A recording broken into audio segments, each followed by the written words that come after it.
internet.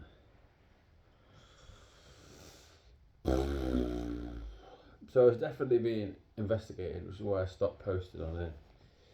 And my intuition, this is where I meditate, by the way. I used to do more of it, but I've got bad back. I have to sit in these stupid positions. Anyway. I stopped posting online because I was acutely aware that I was being investigated. Talking out about the controllers of the system that we live in, the 3D matrix. Now, if I say, oh, my intuition is telling me that actually, my intuition wasn't telling me that I was being investigated. It was just, I could see there were these messages and it was phishing, and obviously I was playing a bit of a role, and I was trying to sell boxing tickets and build my audience, which I did do, albeit no one really seemed interested in the boxing thing. But so I've dug myself a bit of a hole. I'm definitely, one thing that I can be accused of is having a big mouth and not picking my battles, and also being slightly naive. Can you not do that, please?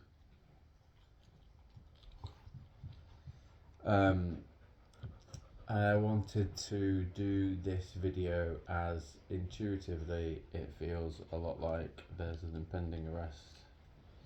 Now, I could be wrong, and I hope that I am, which is why I stopped posting, because I've got a 2-year-old that I need to take care of, and ultimately his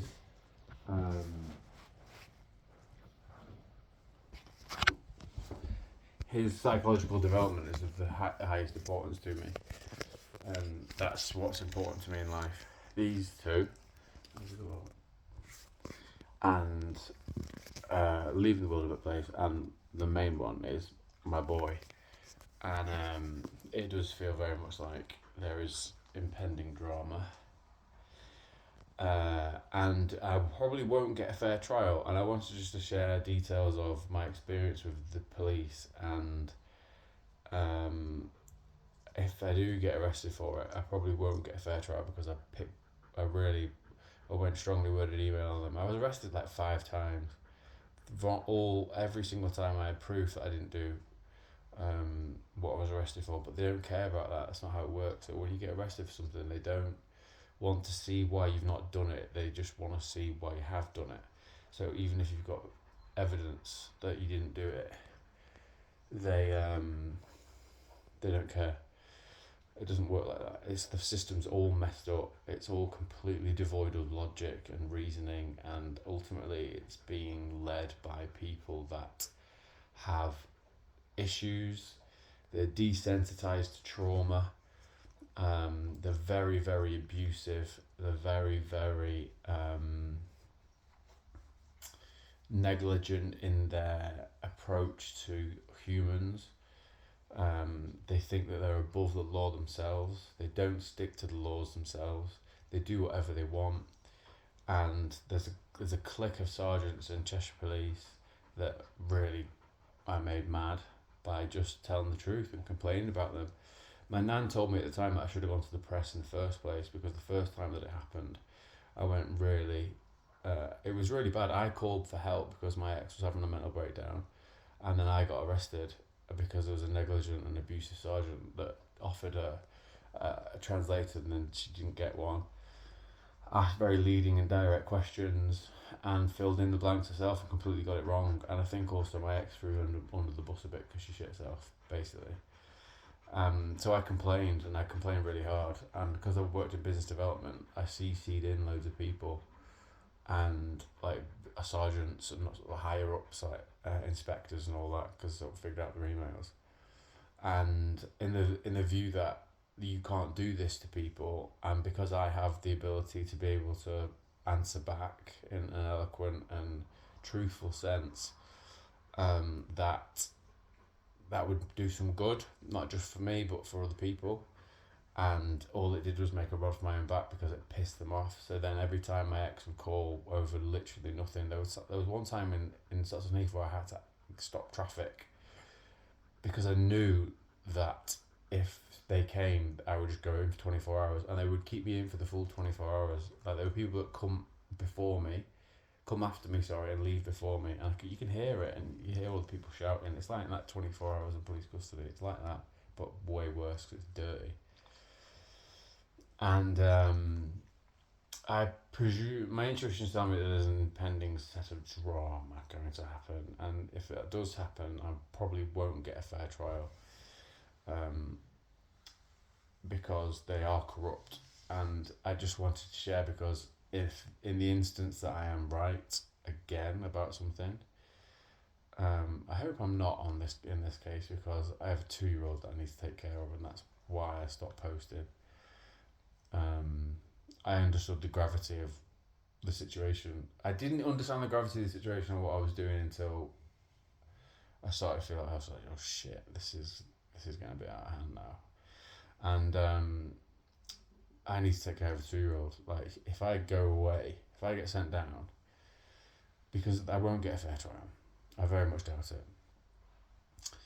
But I suppose conversely, if it does go to trial and I plead not guilty, it'll give me the opportunity to share that they lied to get me convicted. The only reason I realised that they lied to get me convicted was I built a good rapport with the childcare people, and the childcare people read the police description of what I was convicted of, and it's not what happened. It's on camera that it didn't happen, what I was convicted of. And like, if you can imagine that, like, getting arrested in itself is pretty traumatic, so especially if you're sober. But like 5 times, and then to also be convicted of something that wasn't spoken about in an interview, didn't happen, is on camera that it didn't happen, and just threw my life upside down. Like, I can't get a job now. What job I can just get?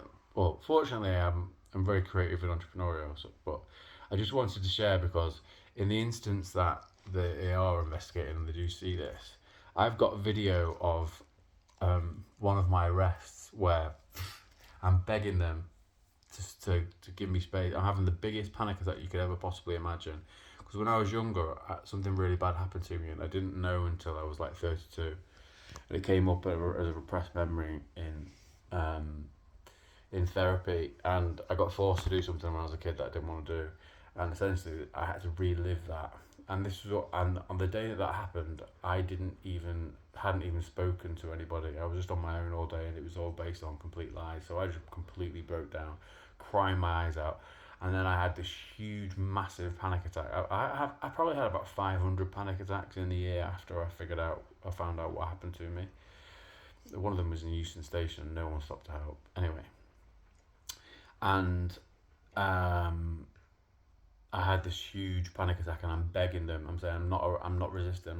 I'm begging them, please just let me catch my breath, and then I'll just come with you. And they didn't listen. They gave me about 5 to 10 minutes, and I was convulsing. I was panicked. I was hyperventilating. It was really, really brutal, and I was begging them, please. But they'd been sent there to scare me. The first thing I said to them when they came to the door was, I'm scared, and they didn't listen. And they scared the living daylights out of me. They made me relive what happened to me when I was a kid. And I'm begging them, and then I ended up screaming for help, because they picked me up and threw me in the back of a van in front of all my elderly neighbours when I was asking for them help, basically, and I hadn't even done a single thing. I hadn't even spoken to anyone that day.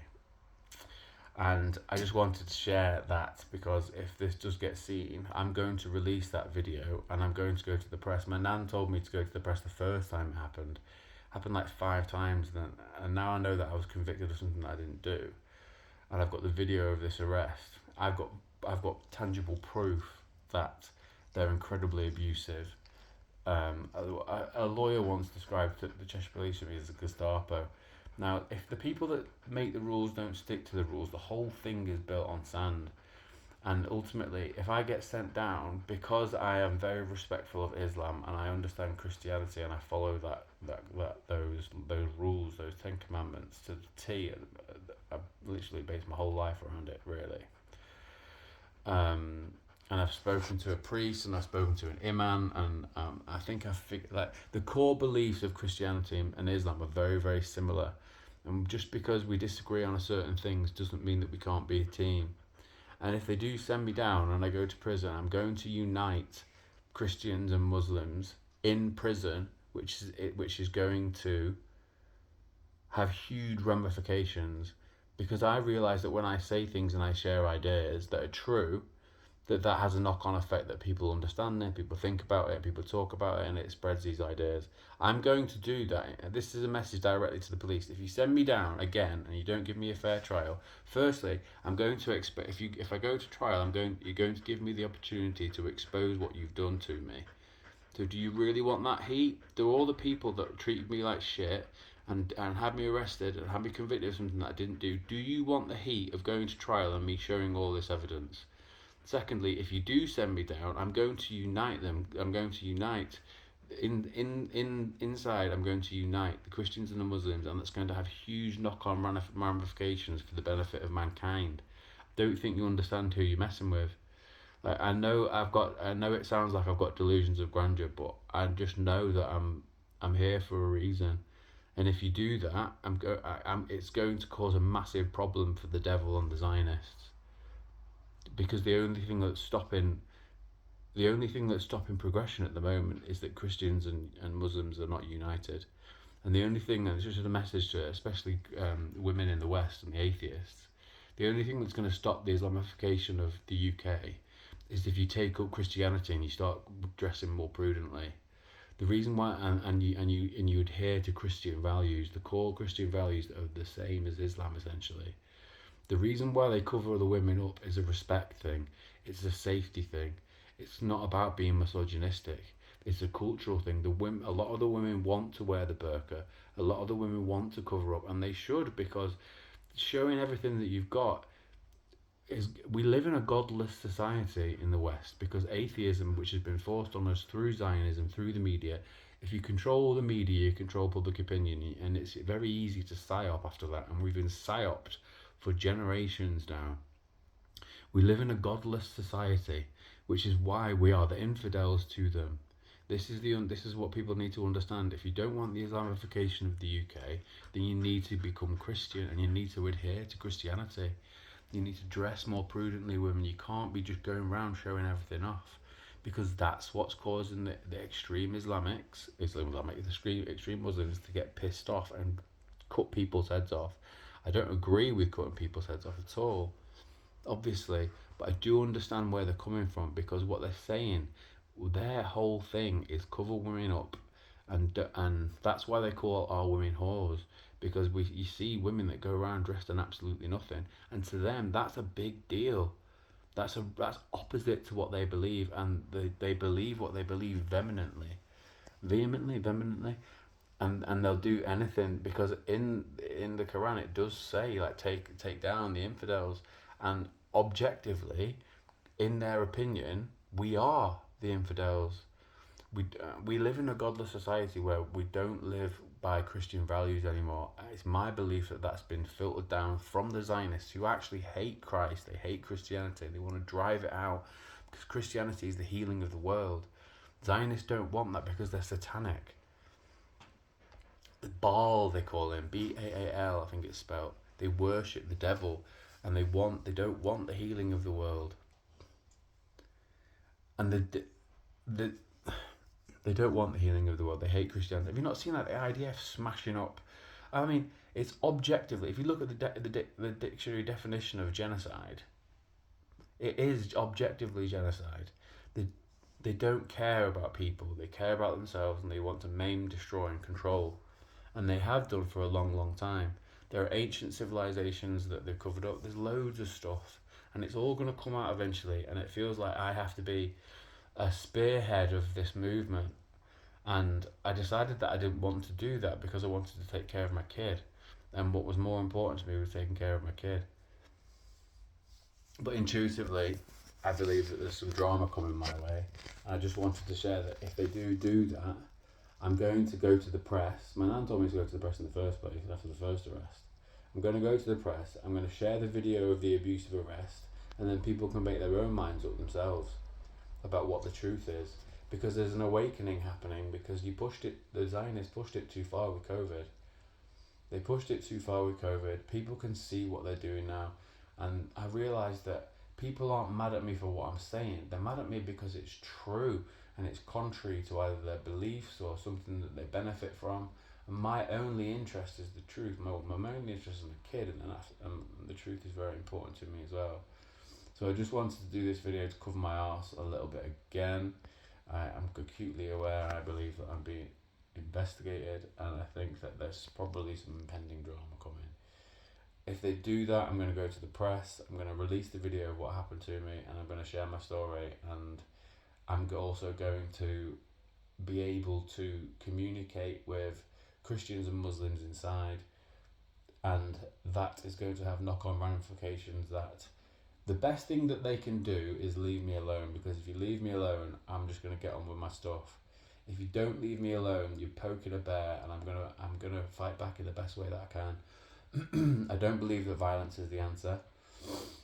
But if you put me inside, there's people that do, and I'm going to share the truth of what is happening, and I'm going to be able to unite Christians and Muslims, which is going to have massive knock-on ramifications, because the only way that they can control us is if they keep us apart. And ultimately, Christian and Islamic values are very, very similar at the core principle.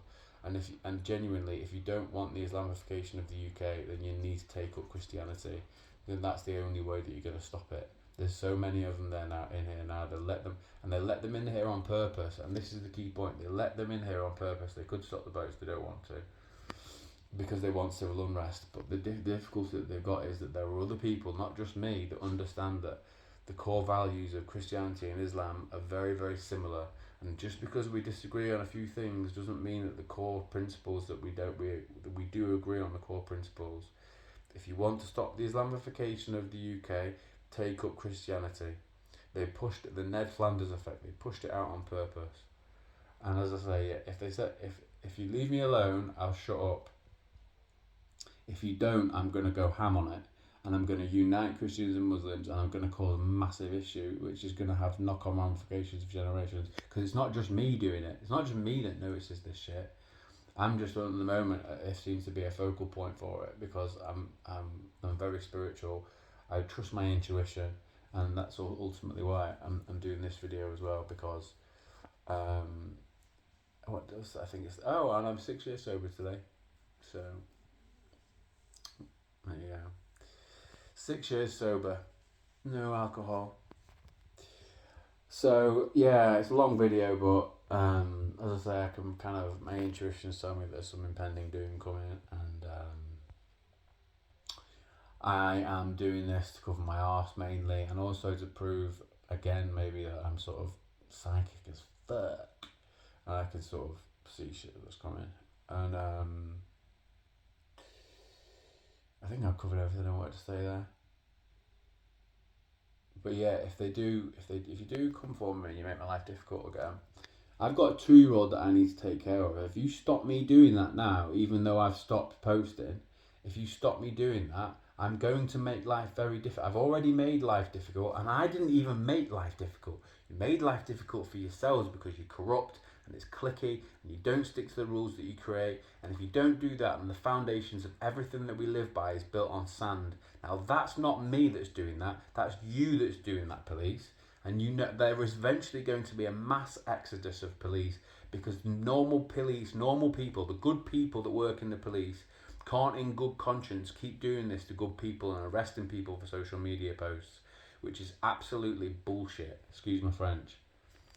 This is an authority. We're in the belly of the beast in the UK.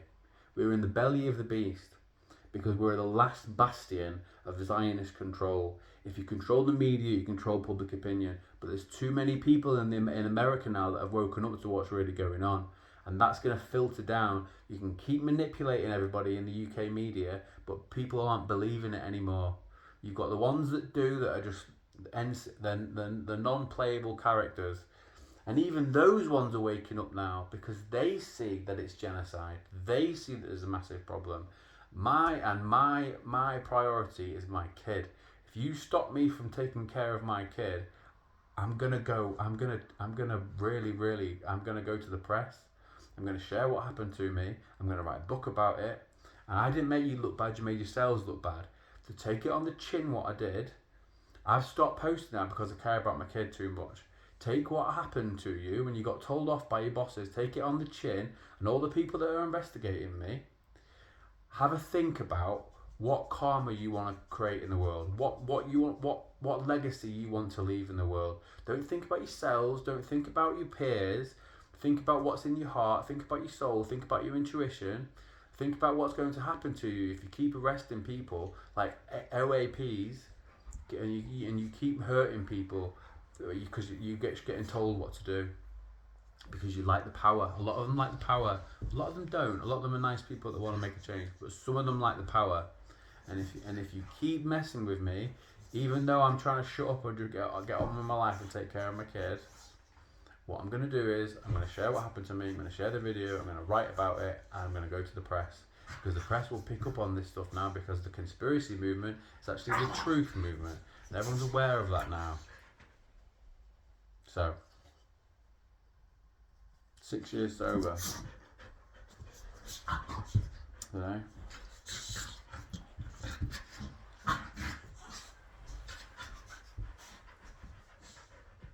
You ruined my life. You were a huge catalyst for the destruction of my life. Because if I hadn't been arrested the first time because of that abusive sergeant, I don't think my wife would have ended up leaving me and taking my kid and all that shit that I went through. So, I don't want to do this. I want to shut up and get on with my life. But I have a lot of evidence. I have a long story. And yeah, I'll unite Christians and Muslims. It's going to have a huge knock-on effect if you send me down. And if you do, it's chilled. In a sense, I'm not worried about that. I'm just worried about not being able to take care of my kids. So, if you leave me alone, I'll shut up. If you don't, I'll go to the press and I'll expose what you did. And then also unite Christians and Muslims. The ones that are inside, which you don't really want to happen. Peace out, players.